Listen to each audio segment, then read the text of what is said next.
Good morning and a very warm day here in Georgia, and welcome to Garden on a Hill. In today's episode, we're going to talk about our Russian mammoth sunflowers.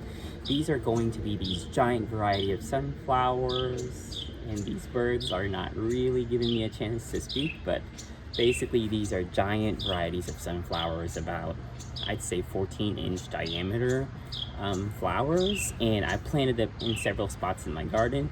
And today we're going to take a tour around those several spots just as an experiment where I can grow them.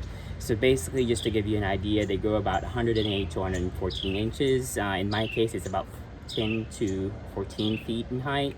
Some of them were smaller, and I'll show you that to you in those several areas that they didn't grow as well. So next time you plant them, you know, or you have an idea where to plant them. And in some of the areas they did pretty well. So these are of course annual sunflowers that you plant in the summer, and the best time to plant them is going to be depending on your area, but I'll show you around what I've done. So let's start where the best spot is to plant these sunflowers. This is my front yard, and I've experimented on planting them here as annuals. As you know, sunflowers like full sun. I guess that's based on their name.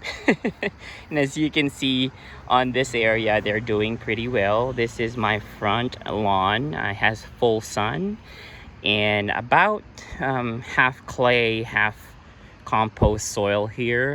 They're doing pretty well. The drainage also is important here, where it slopes down. So this is kind of where the higher portion of the land is, and it slopes down there. And I noticed that in this area, that combination they do like. So some of these sunflowers are just blooming, like this one. This one's about 14 foot tall.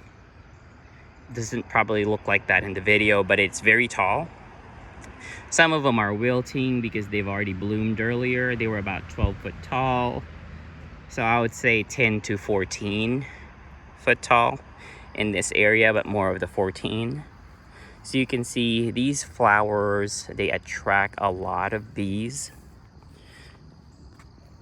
I'm gonna zoom in. This one is just starting to flower. So in this area, they attract both pollinators. They're showy in the front yard. And the third purpose here, since they are very tall, is that I was trying to shade my rhododendrons that were getting a lot of beating from the sun, because there used to be trees here that were cut down. So they serve a lot of different ways: pollinators, shade, and also a beautiful addition, annuals, to the front yard. So this would be the best area.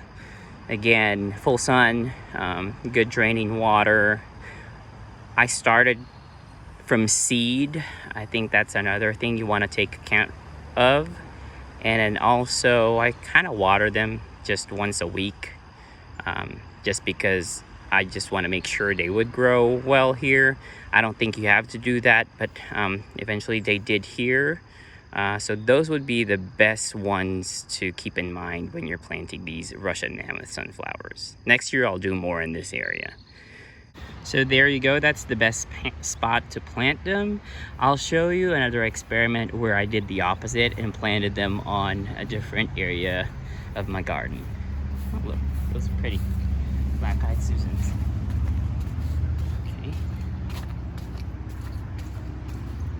Okay, just so we're informed, I'm going down to, these are okras by the way, the spot where they didn't do very well, and as you can see, it is right here.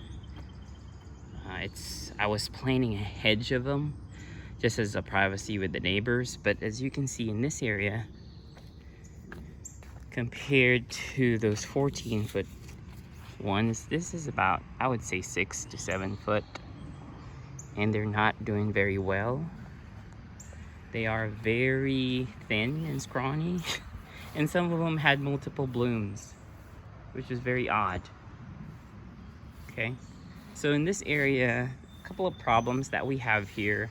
Of course, it doesn't have actually full sun here. It probably gets about 6 hours of sun, which some consider as full sun, but I don't think it is. In this case, they didn't really like that. It's dappled sun though, because there is a tree right next to them. The other problem is it's the bottom of the hill in my property, and water tends to lag on this area just because this is where it all slopes down to. So that is my video for today. If you have any questions about sunflowers or anything that you want to give me as tips, please feel free to comment in the comment box. If you can, subscribe to my channel as you get informed with my little experiments as I learn these plants. Please feel free to go to there, and this would be my video for today. Thank you.